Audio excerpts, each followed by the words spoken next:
Welcome back to Earth Station Trek, a show where we trek from the early days on NBC to the future on Paramount Plus and everywhere in between. I'm Charles Kelso, and it's my privilege to introduce the Earth Station Trek crew: Keith Johnson, Hi, kids. Alan Seiler, What's up? and Veronica Dashel. Hi.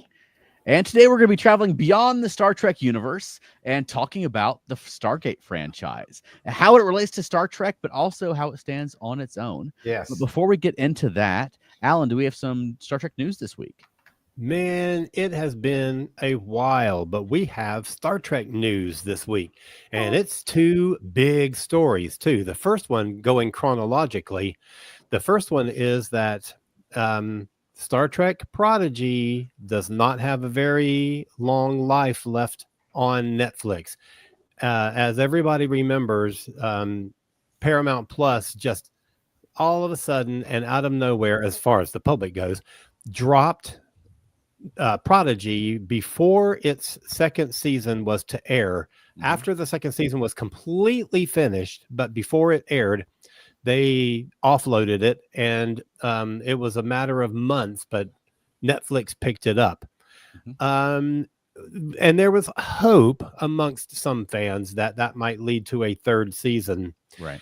That's something I never really held out any hope for. I really didn't think that it would happen, but we now know that Prodigy will no longer, well, first of all, Netflix has decided not to pick up a third season. So the two seasons that we have are it for Prodigy. Right. And that the show is going to be leaving Netflix very, very soon. Season 1 will stop streaming on June 24, 2025, and season 2 will cease on January 1st, 2026. So Go buy those Blu-rays sad news for while Prodigy. they're still available. I wonder if somebody else will pick it up. And you know what? If Paramount Plus picks it up, I will be so mad. I will rage against the machine if that were the case. I'm like, why did you drop it in the first doggone place if that were to happen? Well, but you know, I feel like it ended in a really good place, and it's a good, solid story for those 40 episodes. And that was a lot of satisfied with what episodes we for got. Star Trek these days. Totally. And you said something very interesting, Alan, because so many shows get canceled don't get a chance to write any kind of ending. And sad as it is, at least they got to write some kind of ending. Because some shows just die, and you're just like, okay. Well, and this one ended at a good place where they could have continued, but it still feels like a satisfying ending point to me. Yeah. To put it in perspective, Lower Decks has 50 episodes. Star Trek Picard has 30. Up to this point, since we haven't seen season 3 yet, Strange New Worlds has 20. I think Discovery has 65, and Prodigy has 40. So, I mean, Prodigy is pretty well represented as far as number of episodes goes. Yeah. I feel like the show still had potential. I like season 1 better than season 2, but I feel like the show had a lot of potential. I really liked what they were doing with it. Yeah. And then going on over to story number 2, the big news that literally came out a matter of hours before we went on to do our live show tonight. And that is that we finally have a premiere date for Star Trek Strange New Worlds Season 3. Woohoo! They released a new poster with the cast on an alien planet and the ship in orbit. And with the news that season 3 will be launching on July 17. Woo! And like you say, on the poster, they're on a Strange New World. Yeah. So I'm hoping to see some of that in the show this year. I noticed that. Exactly. And is that some kind of like really odd creature behind Spock? Yes. Or is it a tree? It looks like a creature to me. It looks creaturey to me. Yeah, I don't expect to see it in the show. Yeah, right. It looked like a tree to me. Okay, maybe. Is Anson Mount's hair really that high as it looks in the poster? I think it's gonna be higher. Wow. So ridiculous. That's how you tell what season you're in. That's how high Anson Mount's hair is. It's like Riker and the beard. I also noticed that Ortegas has a more frontal location than like La'an, the Yeah. and she's like online with like Uhura and Chapel. Well, maybe she'll finally get an episode. Yeah. I wouldn't Oh, mind don't that. count on that. They fly the ship part of the Right. episode, which was awesome. I love that part. Mm. That's the only part I remember from that entire episode. I'm really just delighted they announced something for Star Trek on a Thursday before we recorded. I know, right? Thank you. But now at least we know how many episodes we have to plan out before we have 10 solid weeks of knowing exactly what we're going to talk about each week. Exactly right. Yeah. You know, that's a relief.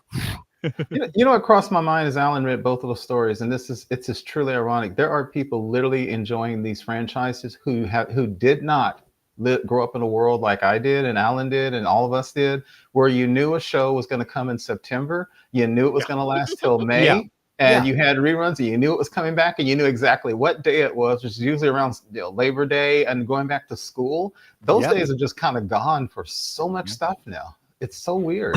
That's right. And you knew that even if you didn't watch a show every week, you had to watch in May. Yes. Because May sweeps, man. That's when every show did their big episodes. Yeah. Yeah. Oh, very special. I really missed the clockwork, organization of broadcast television. Right. And even when TNG went to syndication, which is its big deal, its innovation, it went to syndicate. Even then, it was showing every week and pretty much on the same station at the same time every week when it first aired.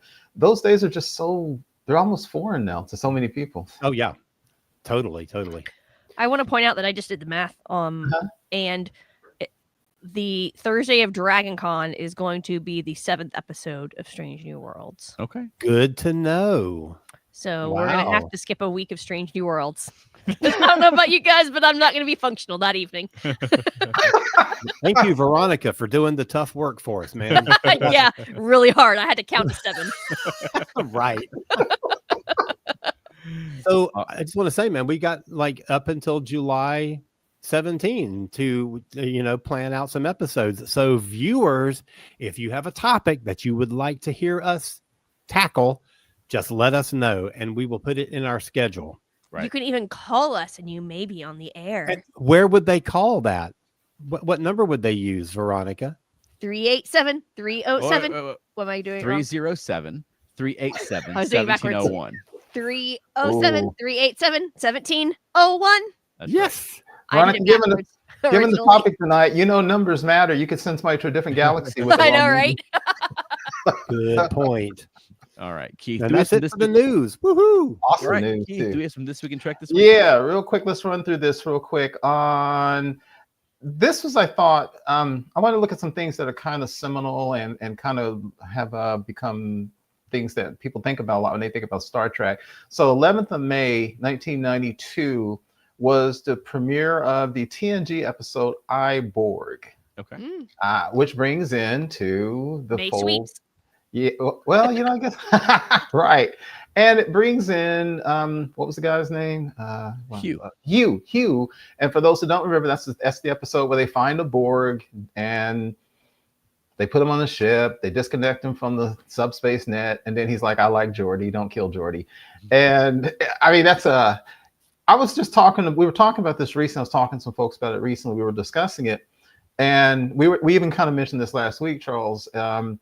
The Borg, I love and hate where they went, and I think some of us feel that way. The cold zombie-like creatures that had no queen and that were 100% an emotionless gestalt that was the collective mind of billions. I prefer them, but of course, people talk about why the Queen and Seven and stuff was better for long-term dramatic stories. Hugh, I love and hate that episode because I like what they did with Hugh, and I like the fact that Picard contemplated genocide. And that's a meme that carries throughout Star Trek. But I also get frustrated because if you had Borg in real life, I don't think if you just unplug people, they would just develop personalities. Like, hey, man, you want to go grab a beer? They'd be lobotomized zombies. So Hugh and 7 and 9 and some of the stuff in Voyager both represent points where they depart from what I loved about the Borg. And I always feel a little bit ambivalent about them. But you cannot deny that's a powerful episode. I like Hugh and 7 of 9. And that's it. Okay. Okay. No, I just enjoy both of them. And it's a great episode. And I hope there's not too many spoilers, but later on I found very interesting. Later on there's an episode where Admiral Nechayev, who may or may not be considered a admiral, has occasion to talk to Picard, and she dresses him down because he did not commit genocide against the Borg in this episode. And I find that very fascinating. Okay. Yeah, good one. Next one was, let's see. Oh, I found this really interesting. 12th of May, 1967. I find this, Matt and Elaine mentioned this today, the way they spelled it. There was a planned sequel that was submitted to Roddenberry and Company it later became called The Naked Now. Okay. But I didn't know this, but John D. Black, who was a writer for Star Trek, the original series, had been commissioned to write a sequel to The Naked Time, which was one of the best episodes of the original series. You know, the one where they get the alcohol thing and everybody starts acting out of character. Right. That never was picked up, but it was then redone in TNG to, my opinion, a far more inferior episode. And one of the reasons it didn't work out is he hated Gene Roddenberry. And he said Gene Roddenberry basically grabbed everybody's script, swore that he wouldn't touch them, and rewrote everybody's script and claimed credit for everybody's script. But I'm kind of wondering how they would have done this in the same show as a direct sequel. I mean, did they go to another star where they went to that alcohol stuff and they had the whole thing again? Probably good they didn't get to do that one. Right. Yeah, I thought 13th of May, 1991, another show that became absolutely critical. TNG premiered the episode The Host. Okay. That's a good one. Oh, yeah. Remember that one, Veronica? I'm based on the title. I'm assuming it's the first Trill episode. That's right. Yeah. Good job. I didn't actually remember it, but I inferred, which comes around to our Stargate topic later. Yes. Interestingly enough. And one of the things, I'm going to speak for Charles, one of the things Charles and I complained about is this was an original concept in TNG, and then they built on it, the Trill. And there's so many differences between the Trill then and the Trill later. The human host was treated almost like an incidental thing because they're like, oh yeah, bring in another host body, bam, and they put the thing in there. There was a thing about transporting because evidently transporting was dangerous to Trill. I mean, they refined it, but that was a completely new character, a creature, a species they created that DS9 expanded upon. That's what we keep saying sometimes about Strange New Worlds. Can you give us something new and expand upon it, please? I'm going to get my dig in. Also, we're talking about endings. Alan talked about endings. 13th of May, 2005 was the premiere of the double episodes of Enterprise. Terra Prime and the worst ending in Star Trek history. These are the voyages. Alan and I were sad. Charles was like, thank God the show is dead. But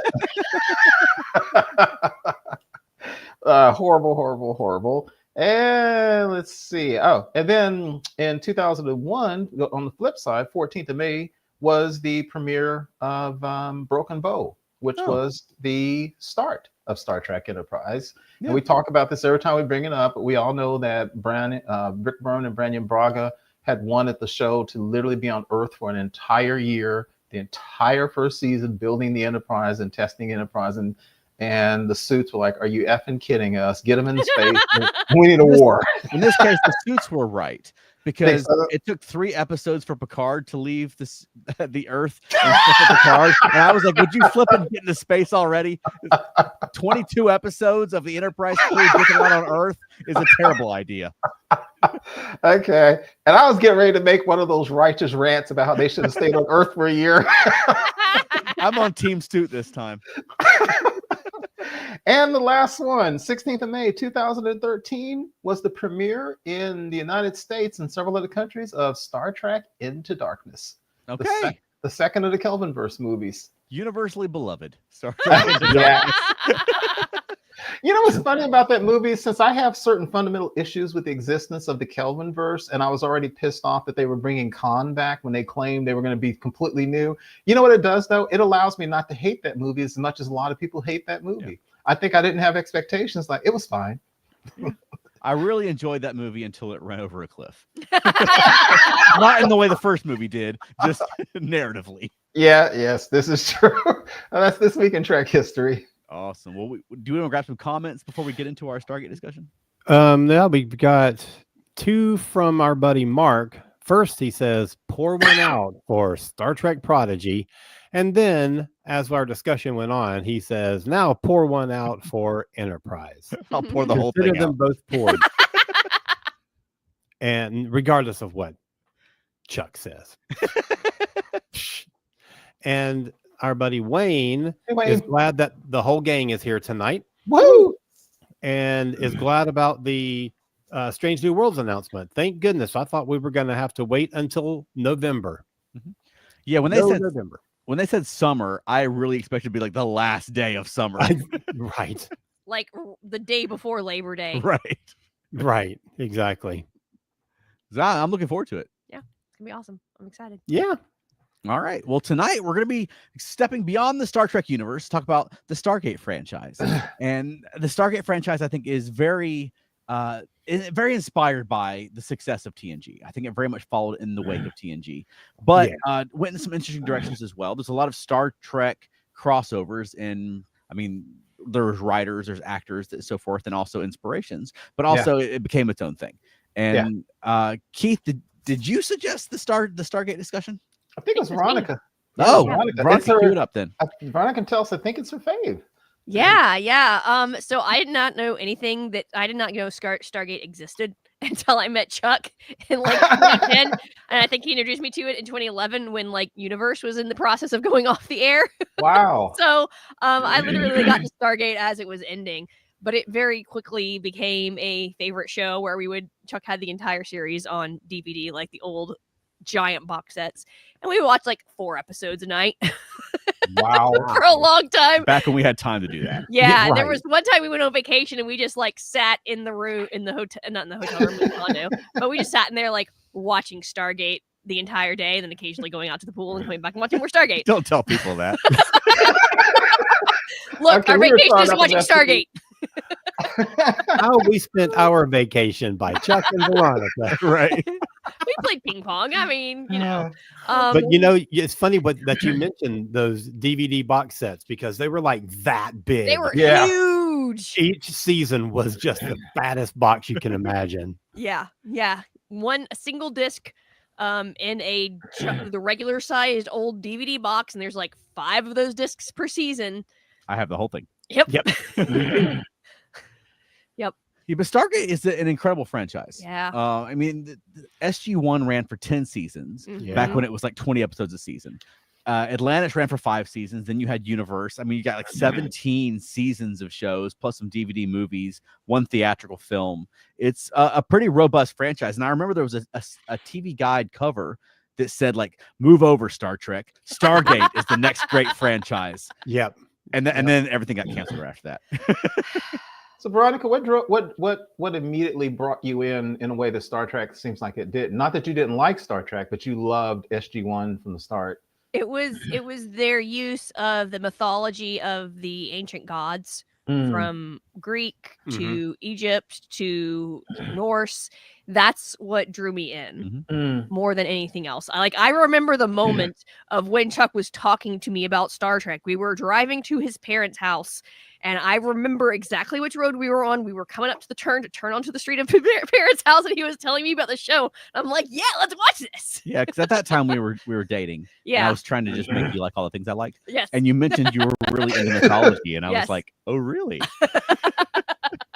So I have a show for you. So, Veronica, you had not seen the movie with James Spader before? No, I'd never heard of Stargate.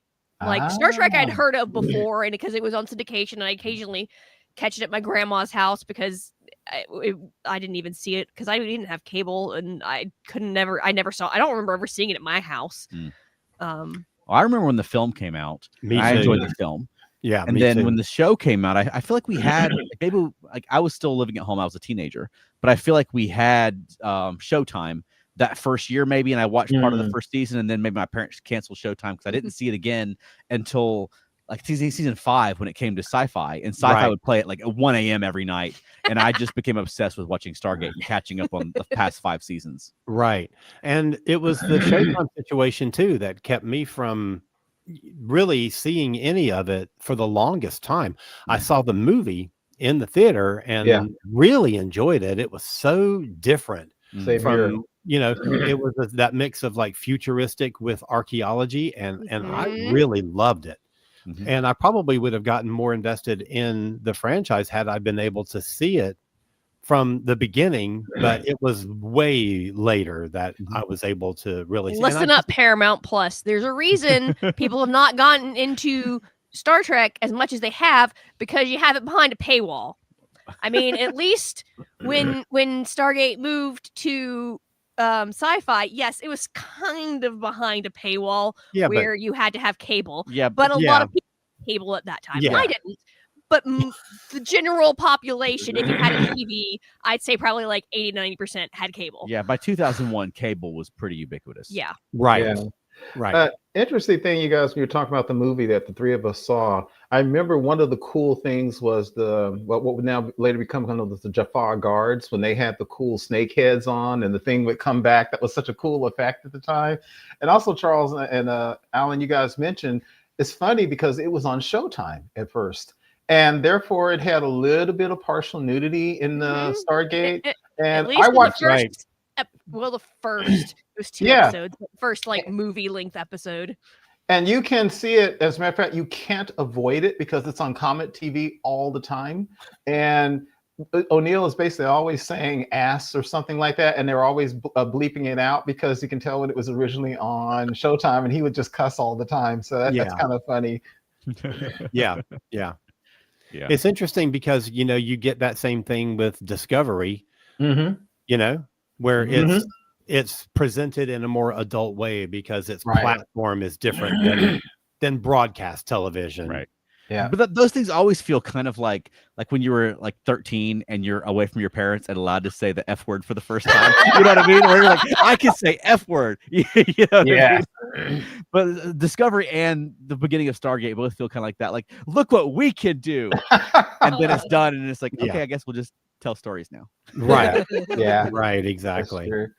I thought they did a good job because James Spader played the bespectacled doctor. And he was obviously not going to do a TV show because James Spader is a very different type of actor. So he wasn't going to do that TV show. Obviously, he did episodic TV later on. But I thought that Michael Shanks did a good job.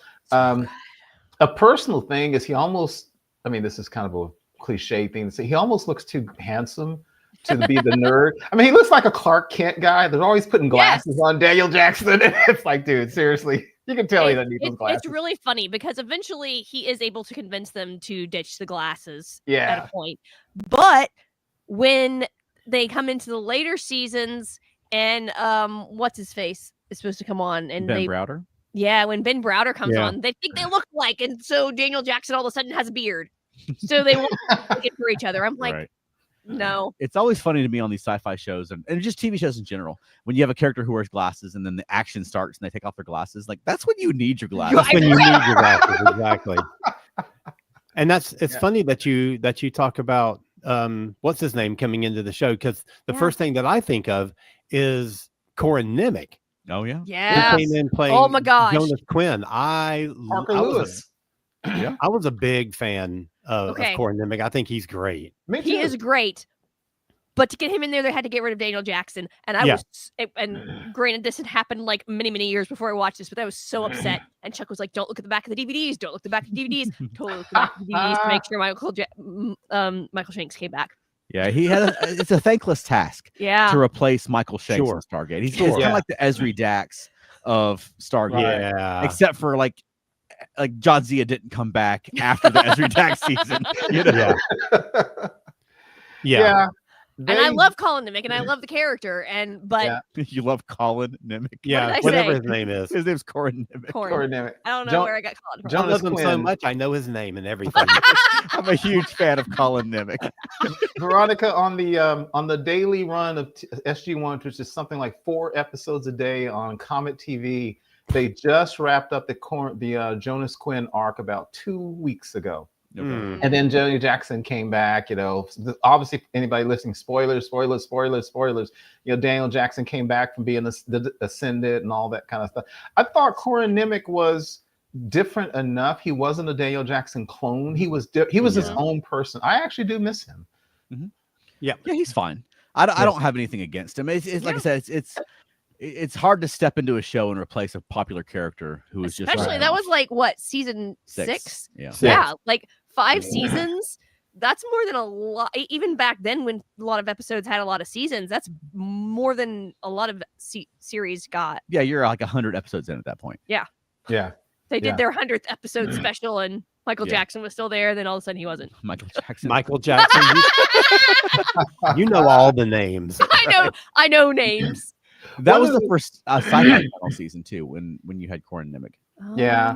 One of the other interesting things about Stargate is you guys were talking about, the people who got behind it. If you look at the producers and all the folks behind it, one of the things that's really wild to me is that huge part of the Stargate franchise was Peter DeLuise, the son of famous comedian Dom DeLuise. Right. Probably before that, most famous for being on 21 Jump Street.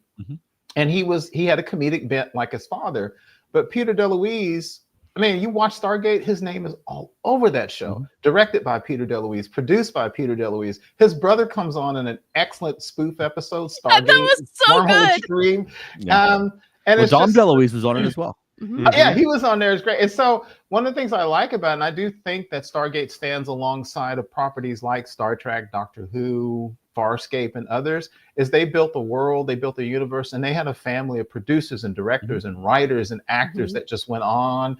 And also it's funny because I watch a lot of Hallmark movies. You can tell where it's filmed because I swear everybody on Stargate SG-1 is in like the Baker Mysteries on Hallmark, or there's some dude playing the love interest on Hallmark, and it just goes on and on and on because it's all these Canadian actors. Yeah, just the other day we were watching something, and I was like, "Hey, that's Colonel Chekhov. This was filmed in Vancouver." Yeah, got a comment from Wayne, who says that at first he was kind of disappointed because he was hoping that they had adapted the concept from novelist Bill McKay's interpretation, but it did eventually grow on him. Okay. And then he also says that especially after taking itself seriously. Yes. Okay, that was probably what I loved most about the show, is it did not take itself seriously. Not too seriously. Not too seriously. It took itself seriously enough. Right. You still had like high stakes. Right. And you still had very dramatic scenes. But then you had the characters just felt more like real people than sometimes the Star Trek characters do. Yeah. Because sometimes Star Trek characters seem like they're a little bit po-faced, not as wisecracky, where you have, a character like Jack O'Neill, who is obviously funny and he's sort of an audience surrogate. He's just a guy. He's a colonel in the Air Force. He doesn't understand wormholes and things like that. You know what I mean? Right. I love that. I love that angle. Yes. Wayne said something I didn't know. I didn't even know that is there a book treatment, or was just a book? Was the book the source? There was a novelization, and then there was a few Stargate novels based on the film before there was the Stargate SG-1. I see. Right. I didn't know that. Fascinating. Right. And then he also says that Peter DeLuise was a big contributor in Sequest. Yeah. I didn't know that. Yeah, he was a character on Sequest. Yes, he was. I didn't watch Sequest very much. So. Actually, he and one of his brothers were also on Sequest at the same year. Okay. Season 2. I really tried. Yeah, same here, Alan. I just couldn't get into the show that much. No. Be 12 years old and watch it. Try that. I'll try that. I mean, it had that. Around. It had that bad Crusher clone and Will Wheaton clone, and then it had Joxer the Mighty from the Xena Hercules series on the ship, and I could just never get into it. Oh, I loved him. Yeah, I mean, Sequest and Stargate both followed after the success of TNG. And I think that's why we had so many of these shows in the 90s. They were trying to recapture that success. Yes, that's very true. And you can see that very much, especially in the early years of SG-1, where it was very much like a Star Trek Planet of the Week, but through the Stargate lens. And I think Stargate did a really good job of, like you say, Sequest felt very much like Next Gen underwater, right? Where you can sort of see the archetypes. I think SG-1 did a better job of finding their own identity and finding their own spin of it. And that's something we've talked about on the show before is, on Star Trek, you have the Prime Directive. But on Stargate, Woo! it's like we're gonna come to your planet and tell you your gods aren't real and give you a machine gun. You know? Dude, seriously, I have watched this show a lot, and even now, Charles, so funny. I watched one the other day, and I honestly, I caught myself saying out loud, "Star Trek wouldn't do that." Right? They just come in and they're like, and then later on they're like there was an episode recently they were telling O'Neill, spoilers again, he's a general now, and they're like, well, blah blah blah, this planet's probably going to devastate itself with nuclear war, and he's like, and this is our problem. Why? And I'm asking like, you blah blah blah, you blah blah MF, you were there a year ago, and it's because they know you exist. And he's kind of like, well, that's on them. They never do that in Star Trek. Right. Well, that was the fun thing about it. It was modern day characters. Yeah. And I mean, it was very much an American series. Yeah. You know, so they're the American military and acting like Americans, but they're not trying to be evolved humanity. Yeah. At any point in Star Trek on Stargate. No. Right. They're really not. Something else I think was, for me personally, I like Jack O'Neill a lot. His joking gets on my nerves, and I've never been able to get used to it. I mean, joking under pressure is fine, but sometimes in the middle of stuff that's horrible, he cracks a joke that just seems out of place to me. But I was reading about it, and Richard Dean Anderson, of course, who'd been MacGyver, and I don't remember, he had done one episode of some Western or something. Legend, and it wasn't an episode. It was a short-lived series. It was him and John Delancey. I have it on DVD. I remember when it was aired on UPN for like half a season. It was so good. It was so good. It was one of the much later, but it was so good. Yeah, John it was one of Delancey and him. Oh. It was one of the initial batch of shows that UPN launched with. Yeah, was that around the time? Was that around the time of Nowhere Man? Show. Yes, was that in the days of Nowhere Man and all that stuff? Yeah, Nowhere Man and Voyager. Legend was good. Richard Dean Anderson told the people they really wanted him for the show, and he said, "This sounds like a really serious show." And he said, "I don't want to be a serious Star Trek type captain all the time." He felt the show dramatically was going to be tough enough to do. So he was the one who said, "I need Jack O'Neill to be a little less than a serious military commander." So he was the one who told them he'd do the show only if they let him make Jack O'Neill that type of character. And Jack has a horrible backstory. His son killed himself with his own gun upstairs. He and his wife divorced. He's an interesting character because as soon as he kind of gets on my nerves for cracking wise too much, what I do like about his character, they'll show a really serious moment or something, and then you realize how wounded he really still is. Right. And you can see how he's covering his pain behind the jokes all the time. Yeah, I think that humor though is part of what gives Stargate its identity. Yeah, Star Trek very much like you have like Picard, who like they're taking things very seriously. I think it's nice and it feels a little more real. I think on Stargate when someone notices that this is ridiculous. Yeah. I feel like that sort of set the template for later shows like Warehouse 13 and things like that. That were very much the sci-fi show, but with the wisecracking lead, and there was like a whole range of those kind of shows that I really feel like were a thematic spinoff from the success that they were having with SG-1. Right. Yeah, and that's funny because the guy who was played the main leader on Warehouse 13 also was on Stargate SG-1. Of course, there you can go. If you were in Vancouver and an actor, you were on a Stargate SG-1 at some point. Exactly. And Charles, it's funny. Something else you said, it was funny about the show. You're right, because something else they do that Star Trek wouldn't do, which is their military. They will just come out the Stargate to a village where people look like they're in the Bronze Age, but they walk in with like their weapons drawn all the time. Tilt's got that big ass staff weapon, and then O'Neill's like, "Hey, folks." That's why I said hi, kids. He'll literally come in and go, "Hi, kids," and they've got these things pointed at him, and like, you don't have to point the guns at people all the time, do you? And then they'll finally lower the guns, and then they'll start talking to them. Maybe they want some naquita, or Daniel wants to find some ancient relic. But it does feel quote unquote more real in that way to how we'd be now than Star Trek. Like if a bunch of American service people go to a village. They don't disguise themselves as the village necessarily. They just drive in, like you just show up. I mean, there is no such thing as a prime directive in the Stargate universe. Right. That was clever. I just said Stargate universe. We're going to get to that one. Yeah. So what did, go ahead, Keith. I was going to say real quick what you said. Veronica and Charles made a good point too, because Armin Shimmerman guest stars in one of the very first episodes about this long story short, it's about these people who live in perfect harmony with nature. To your point, it seems like a very Star Trek thing. And then as they go on, they develop their own mythology, their own universe with the Goa'uld and the replicators. They do become their own thing. Absolutely. Yeah. And Armin had a chance to play something very different from Quark Mhm. roughly the same time. I mean, it was both during the 90s. And then, I mean, Marina Sirtis, John Delancey, John Billingsley. There are several Star Trek actors who appeared on the show. Robert Picardo. Jolene. Picardo. Yeah. Jolene Baylock. Yeah, she was just Jolene on Baylock. yesterday. Right. Yeah. Oh, and what's his name? Her main squeeze on Enterprise. Trip Tucker. Oh, yeah, Connor Trenier. Connor Trenier. Yes. Yeah, he had a good arc. Yeah, totally. Michael. Yeah. Okay. Yeah. So we've talked about SG-1 a bit, but what do you think about Atlantis? Love it. It came in and was building on the growing Stargate audience that SG-1 was having, but it established a very, very different premise with a different set of characters and a different setting. What did you think of Atlantis? I loved it. I thought it was sort of an attempt to do a DS9 where they were somewhere else, they were somewhere weirder, they're in a different environment. But I think Atlantis struggled to sort of find its equilibrium. Where at SG-1, you imagine the SG-1 team, General Hammond, from episode 1, they're rolling. I mean, Stargate Atlantis went through many different cast changes over the course of the series. I mean, you lost Rainbow Sun Franks after season 1 and got David Momoa instead.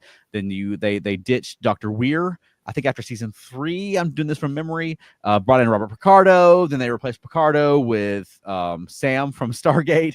You know, like they never really found their equilibrium. There was always sort of a revolving door over there where they were trying to sort of find that magic combination that works. Where I think SG-1 from episode 1, you had the magic combination that worked. I agree. I really like Atlantis, but I don't like it overall as much as SG-1 because, like you guys are saying, it felt like a clone. Even the what's the name of the lady who was the native they found who helped them out? Tila. This is me. I'm going to be Keith. Going to be Keith.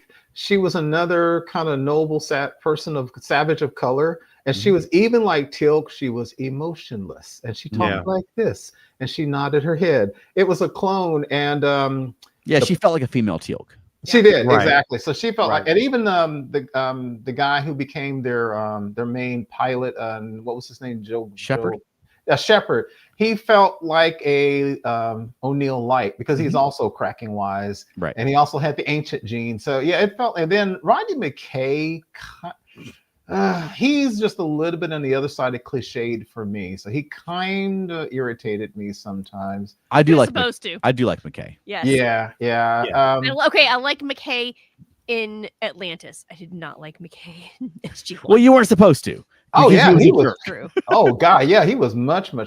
I do like the way he came in. He was the most arrogant SOB ever, and the first time he even met Sam, he was basically like, "Yeah, you made this mistake, and you made this mistake, and you need me. Oh, and you also want me."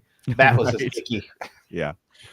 Okay, 2 from Wayne. He says that as for Atlantis, thank goodness for Rodney McKay. Wow. And then he says that McKay was Atlantis's Dr. Smith. Wait, why are you doing this to me, man? I don't love him that much. I must be the only one he got on my nerves. I can see the comparison with Dr. Smith from Lost in Space. That's a good one. Where he's not a heroic character at all. But you do enjoy watching him, or at least I do. I never thought about that. That's a good. I do like the way, because you almost can't do science fiction and fantasy without, at some point in time, there's certain things that almost every science fiction and fantasy property has to address, which is Atlantis. For example, everybody's going to touch Atlantis at some point in time. And I love the way they pulled in Atlantis and the whole thing with the ancients. And I'm actually watching right now. I'm actually in the arc where they discovered Atlantis and all the stuff. And it was the lost city and all the I thought it was really cool. I love the fact that the city was sentient, basically. It was just kind of sitting there waiting for somebody. The Wraith weren't too bad. I liked them. Yeah. I thought they were pretty cool too. Bad guy. I like the Wraith. I mean, they're kind of like the Ori. They never really found a great villain beyond the Goa'uld. The Goa'uld were the great villain, and then there were several attempts after that I thought were fine, but weren't the Goa'uld. Yeah. I agree. And they did some interesting things. Also, I like it when like I said, when you start creating your own history and stuff like that. There's a thing in real life that we talk about in cosmology and quantum physics. It's that basically you can go out in the middle of the universe, empty space. There's nothing around, and space has energy in it. It has to do with the foundation of reality. It's all this quantum crap. It's called 0 point energy. And in Stargate, they actually created these things called 0 point modules. And they did some techno babble to get around, but basically those things are like the size of a 2-liter ball of Coke. And you plug it in, you can plug in an entire city for like 1,000 years. And I thought that was kind of cool. They did some things like that. And Star Trek also dealt with the super races, the progenitors and stuff. And in Stargate, it was the ancients who had been around for millions of years, I think they're saying.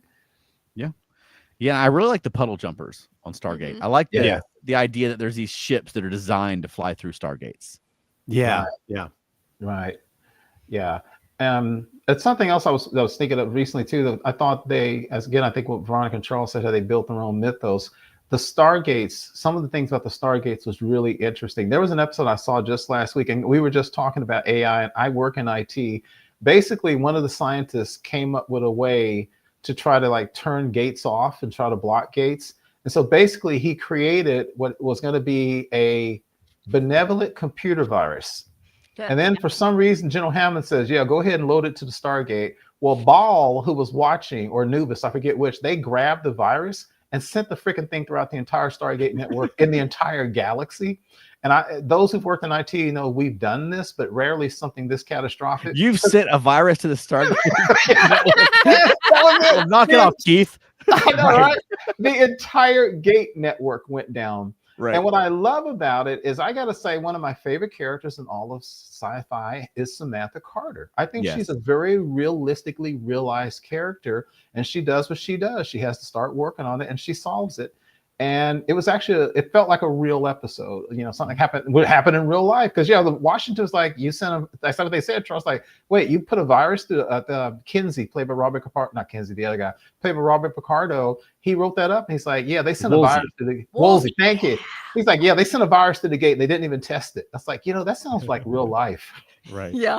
But, you mentioned Kinsey, though. Yeah. I love Kinsey. So good. Yes.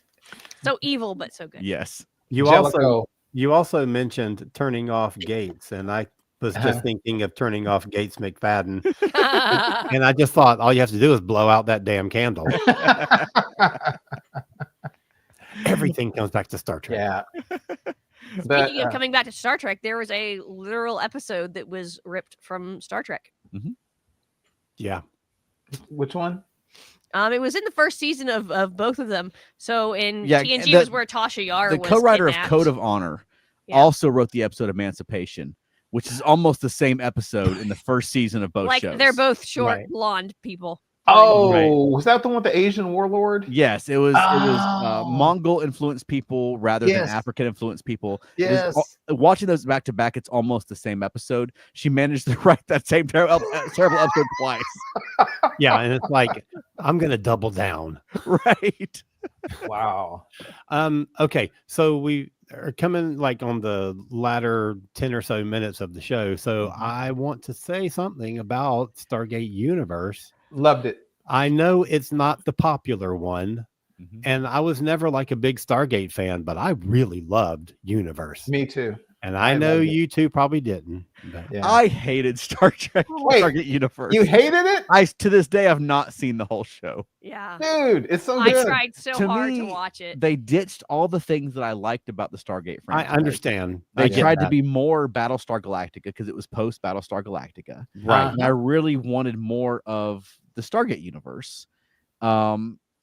It's not that it's a terrible show. It's that they ditched a lot of the things that I liked about that franchise. Yeah, I get that. I totally get that. Yeah. I thought season 2 was far, far better than season 1. Okay. I enjoyed season 1, but I really loved, and I haven't watched it since it aired, so I don't remember that much about it. Certainly season 1 of certainly Universe, no details, but I remember really loving. I was really into season 2. And I mean, I will admit that part of my attraction to it, at least initially, was David Blue, who played Eli Wallace, and because I loved him, he was on True Blood, he was on Ugly Betty, and I just loved him. And so seeing him in a Stargate show, because he is the genuine nerd, and he was like the unofficial Stargate continuity reference guy for the writers and producers of Universe, because he knew it all. And I was really, really excited to see him in that role on that show. Right. So, okay, funny story. So we didn't have cable growing up, and so I only saw like cable shows at my grandma's house. After watching some Stargate, I realized there are 2 episodes that I did see at some point. One of them was a Universe one, because I remember them walking through the desert, and I remember that larger wisecracking guy in Universe. And another one was probably season 10 SG1, where Daniel and Vala are like in another universe in someone else's bodies. And as I was watching, I was like, I've seen this before. And I was like, this is going to happen next. Even though I hadn't seen the episode in probably like 10 years, I remembered what was going to happen next. Go figure. So those were the 2 that I had seen at some point. Okay. Yep. Somewhere. I thought it was interesting because we were talking about SG1 being sort of influenced by TNG, and that Atlantis was kind of the DS9 of this group, whereas Universe was very Voyager but dark. It was much more serious. It lacked the humor, but it was basically that sort of same premise. So it's like they followed the Trek pattern. Yeah, I need to do a rewatch of Universe, because I mean, at the time, like I said, it was post BSG or new BSG, obviously. Yeah, and to me, I was sort of the things that I loved about Stargate were not present, So I need to rewatch it and just take it on its own terms. But I mean, the things that I enjoy about Stargate was the humor, the action adventure, the characters. That, I mean, to me, peak SG1 is just fighting the Gould and wisecracking, and it's O'Neill and Carter and Daniel and Teal'c. You know what I mean? Like, that's, to me, that's the Stargate universe. Sure, which I would like to have seen more of. Well, that's funny, because as someone who established that much humor kind of gets on my nerves. I like the more serious nature of SGU. I prefer it. And Alan, you said something else about, I have completely forgotten about the Battlestar Galactica connection. One of the things that happened with Michael Shanks, why he left the show, is he felt his character wasn't growing. He felt he was just, nerdy Daniel Jackson.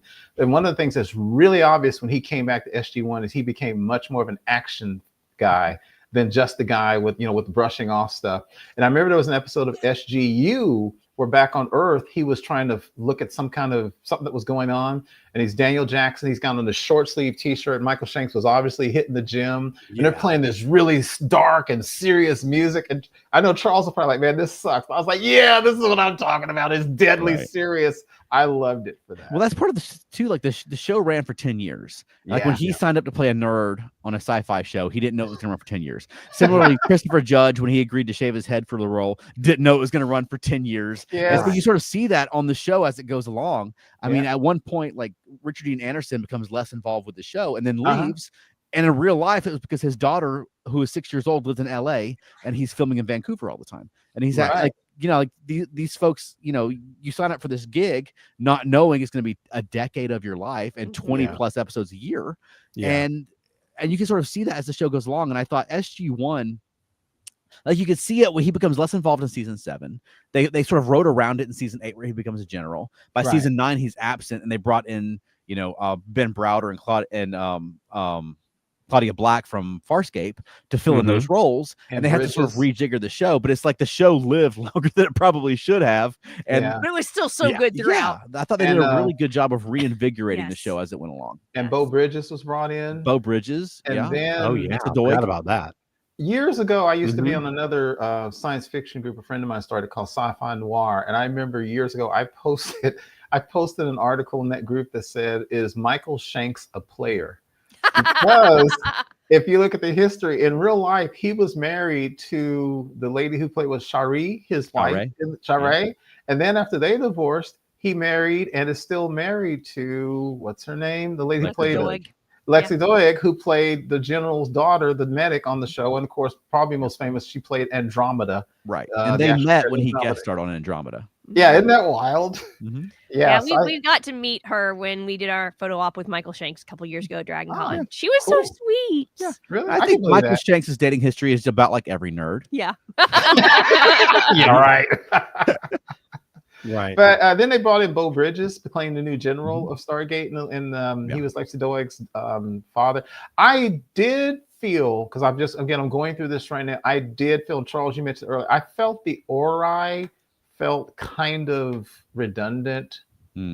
Yeah, I mean, they were fine, but after the Goa'uld and the replicators, which I thought were real, I know I'm saying replicators, I thought the Ori just felt a little anticlimactic, even though they were like the Pa Wraith, they were continuing the story of the ancients. Yeah, I mean, they were in a situation where they've been doing Goa'uld stories for 8 years, and you've got to come up with something else. Right. But eventually, you got to beat them. But still has act for real. That sort of the religious angle, the sort of the thing that worked about the Goa'uld. They try to do that again with the Ori. I like the Ori just fine. They felt more like they leaned more into like the Crusades, right? It felt more like that, which is why they leaned into the Merlin aspect in that.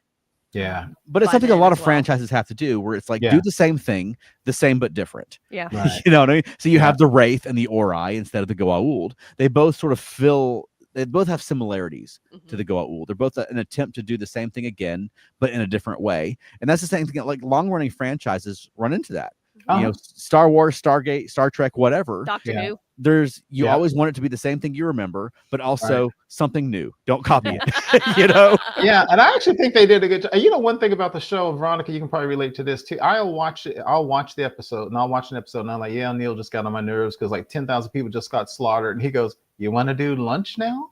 Like, dude, seriously?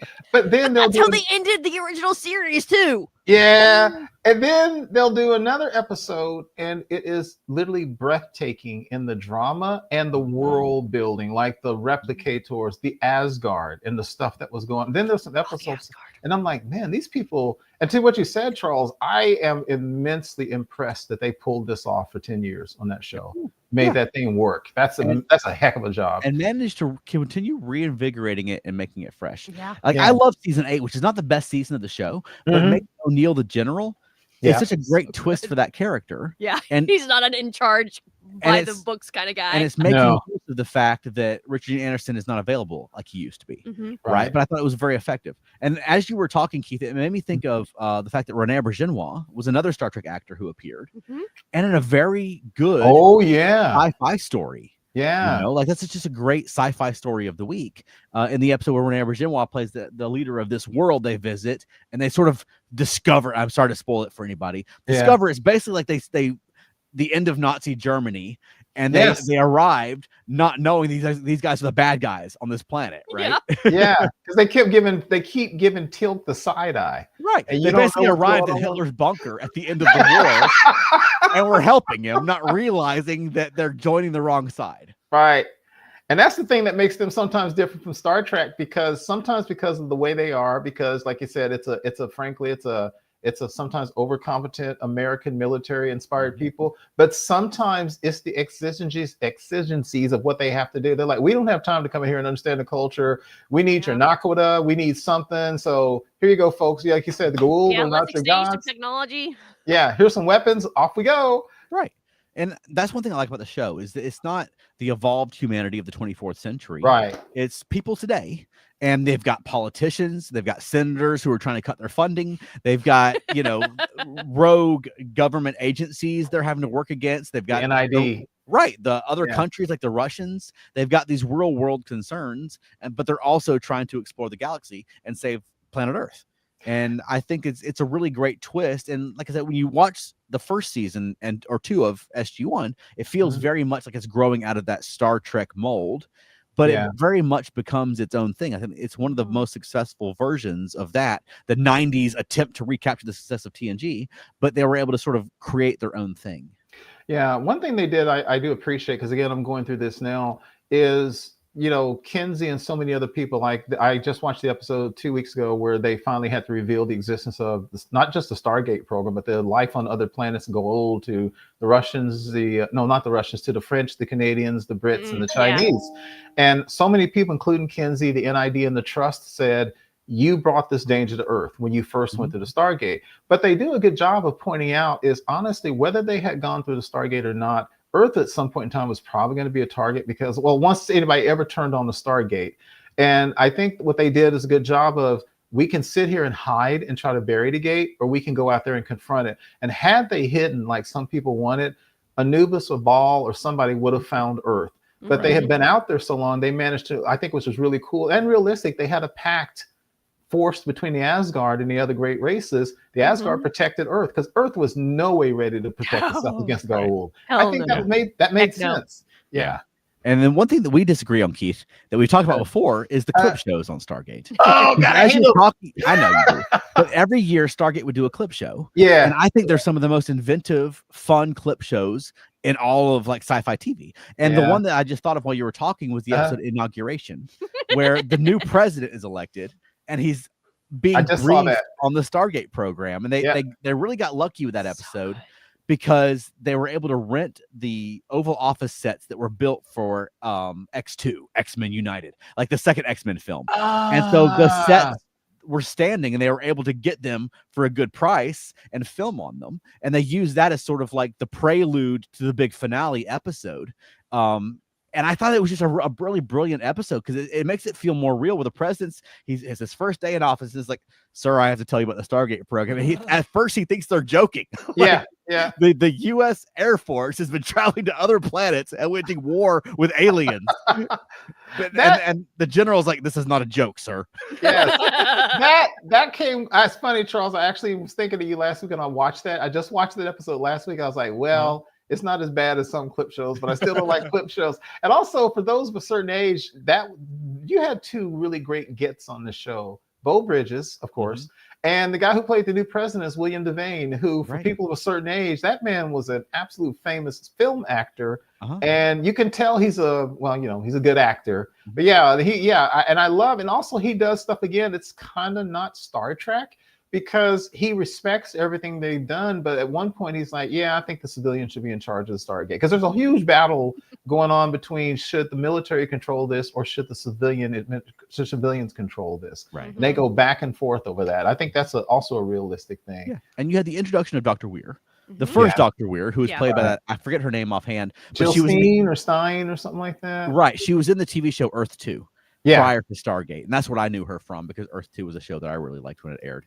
I really liked that where they would, the show's been on for 7 years by that point. This is the end of the 7th season. Then you have new characters who feel very real, having to grapple with the Stargate and question their decisions and things like that. And it's the sort of thing like you sort of get used to and sort of get numb to watching sci-fi shows that this week they're all possessed by aliens. This week the Earth almost blew up. But then you finally have someone who's like, remember that time like you almost caused the Earth to blow up and you betrayed America because you were possessed by an alien and then went back to work the next week? I love that sort of self-reflection on the show. I thought that was, I was just reading a couple of days ago, I was doing research on this, and Jill, I think it's Jill Stein or Jill Steen, I wondered why she left. I like Tori Higgins, but I like both of them, and I wondered why she left the show. First, I'll be honest, I was wondering it's because people thought Tori Higgins might have been somewhat better looking, although I think both of them attractive women. It turns out in real life, she was hugely involved in Burning Man. And she was one of the people who produced Burning Man. And two things happened. She said she was always asking the producers and writers of the show, why would her character do these things? She's like, this doesn't make sense. I don't get it. And she said she got on their nerves. They kind of wanted her to just come in and read her lines. And she's like, I need to understand this character. But the other thing was people said your association with Burning Man is making people on the show nervous, because she said they literally thought she was going out there producing stuff with naked drug smoking hippies.